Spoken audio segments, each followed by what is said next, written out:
Nandito ako sa Japan at kakain tayo kasi di ako makatulog, guys. Time check 1 AM na. Imbis na natutulog, kakain tayo. Buti na lang talaga sobrang lapit lang ng Family Mart sa hotel namin. Ito yung hotel namin, tapos ito lang yung Family Mart. 'Di ba sobrang lapit? Sobrang daming pwedeng bilhin, oh. Daming onigiri, oh. Kuha tayo neto. Mukhang masarap tong chicken and vegetables. Hindi naman ako sobrang gutom. May mga gusto lang ako itry. Kuha tayo netong favorite kong drink. Try naman natin tong blueberry na flavor. Tapos ganito din yung Yakult nila dito. Actually, pampatulog pala to. Akala ko Yakult talaga siya. Ito muna bibilin ko dito. Hanap tayo ng 7-Eleven. Ito guys, may nanap ako 7-Eleven. Parang masarap to, oh. Mukha siya lasagna. Tikman natin. Dito na lang natin siya kainin sa labas. Parang fantasy din kumain dito sa kalsada nila. Sobrang safe dito sa Japan, promise. Unahin na natin tong sushi.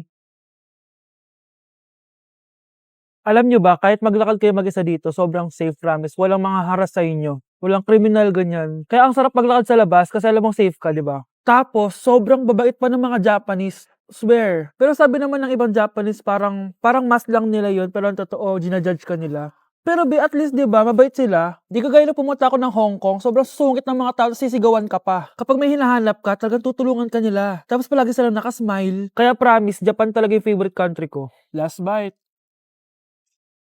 Okay, next natin tong parang lasagna. Guys, sobrang bango. Sobrang sarap ng itsura niya. Tikman na natin. Ang sarap! Ito din yung gusto ko sa Japan. Sobrang sarap ng mga pagkain nila. Like, be, promise. Wala pa kami natitikman dito sa Japan na hindi masarap. Kaya every time na pupunta talaga kami dito, promise na yon, natataba kami. Pero okay lang, Japan to eh. Alam nyo, minsan, naisip ko na dito na lang kaya kami tumira. Pero ang naririnig ko sa ibang foreigners na nakatira dito, masaya lang daw dito as a tourist. Pero kung dito ka natitira at mag-work, nakaka-depress daw, ganyan nakakalungkot. Kasi sabi nila toxic daw yung work environment dito. Pero ako, kung titira ako dito, gusto ko forever tourist ako. Inumin natin to Yakult na nakakaantok. Last bite! Pabalik na ako ng hotel, guys, and inumin na natin to favorite nating drink. Medyo malansa siya tas maasim. So yun lang, guys. Bye!